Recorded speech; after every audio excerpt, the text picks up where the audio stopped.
I watched another terrible Tubi movie, so you don't have to. So spoiler alerts. Here's a recap. This movie was called Bloodguilt, and it was about a man who had a best friend. The best friend met a lady online. They got married like after 5 months, and the best friend started sleeping with his best friend's wife from jump, like from the time they met, because he didn't go to their wedding, so he didn't see what this lady looked like. So from the time that they met, they flirting and doing way too much, and the best friend is just oblivious. He trying to set him up on, so they can do double dates together, and the whole time he not even really paying attention to the woman that he done brought for the best friend, because the best friend is checking for his wife, and his wife checking right back. It's like, you don't see the way this bitch is looking at your best friend right now. Like, what? I'm flipping the table if I see something like that. So the wife's supposed to be out of town, and the husband tells the best friend, hey, I got a package that's going to be delivered to the house, but I'm not going to be able to be there to bring it inside, and it's an important package. So I'm going to need you to go to my house and bring it in because wifey is out of town. So old dude was like, bet. So the best friend go over there. He bring the package in the house. Then he gets to walking through the house. Why are you walking through these people's house? So then, of course, wifey is there. She in the shower. He gonna step in the bathroom and be washing her shower. She don't know that he there, though. So now you a peeping Tom? Police. Jail. Immediately. She ends up figuring out that he's there in the house. And anyway, y'all know how it go. One thing leads to another. They crush him. Well, okay. Fast forward. These two disrespectful individuals, they walking through the park arm in arm. They going on dates. Like, baby, they are in public, coupled up. Like, girl, you married to his best friend. Sir, this is your best friend's wife.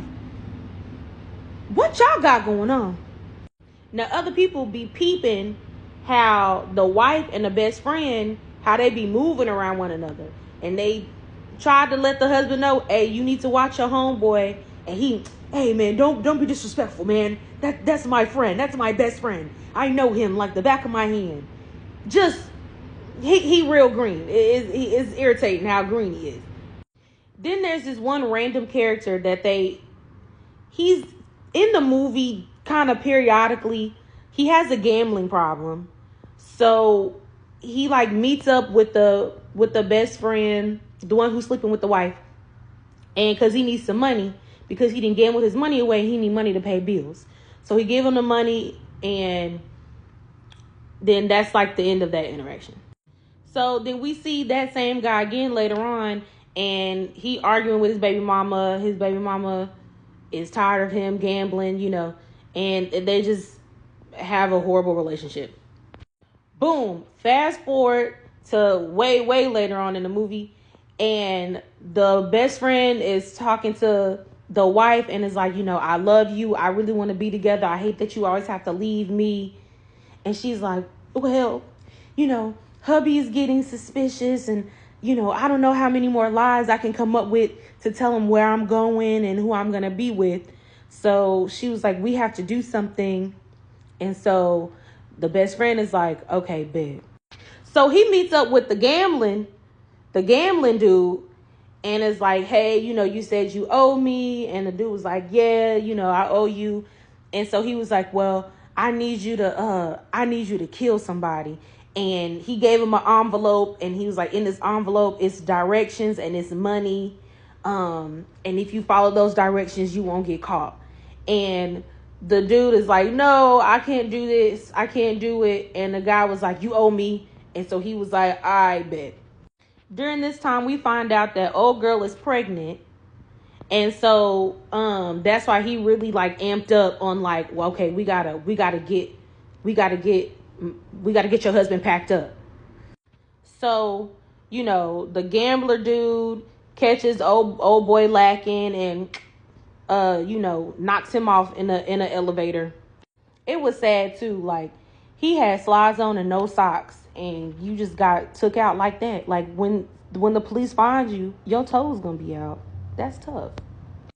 So then the best friend is sad because you literally had your best friend taken out over a female, a cheating female at that.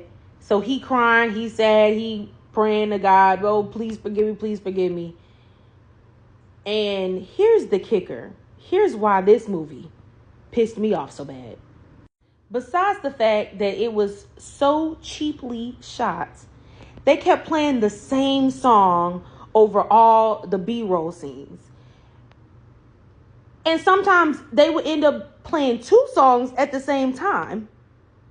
And it's like, who edited this? What is going on? And it was so much B-roll footage. Like, why are we getting a tour of the city? We don't need to see this much of the city. Like, just skip to the next scene. Let's keep it moving. The audio was terrible. You could barely hear them talking at some points. At one point, they were walking in the park, and you see the mic dip down into the frame. They left it in. They didn't take it out. But the whole premise of the movie is, this is a story being told. You get what I'm saying? Like, when it started, it was a man that went to a therapy session with this therapist lady and was like, he want to cheat on his wife. It's getting hard to stay faithful, but he gonna stay faithful. And, can he get some help with that? So this therapist proceeds to tell him this story. The story was the movie. So you took up this man's whole session with telling him a story about a man getting cheated on and with his best friend, and then his best friend gets him taken out. And then she like rushed the story at the end, because then it cut back to the man in the therapy session with the lady, and he was like, well, that's it. And she said, yeah, well, they did eventually go on to have the baby, but the baby passed. And they got married, but they had a lot of issues in their marriage. So yeah. So, we'll set up a time next week for you to come back. It's like, whoa. What? The most angering thing, though, is they kept playing that same song over all the B-roll clips. Yo. They played that song throughout the entire movie. I hate it now. I hate it. Every time it starts playing, I just roll my eyes. Because again, enough. So then as the credits rolled, how bad the movie was made sense, because the director, the writer, the producer, and cinematography was all done by the same person. Very, very much Tyler Perry vibes. No shade. But yeah, it's called Bloodguilt, all one word. 1.5 out of 10 stars. I don't recommend you watching it. But I mean, if you want to get a good laugh or be irritated, go check it out.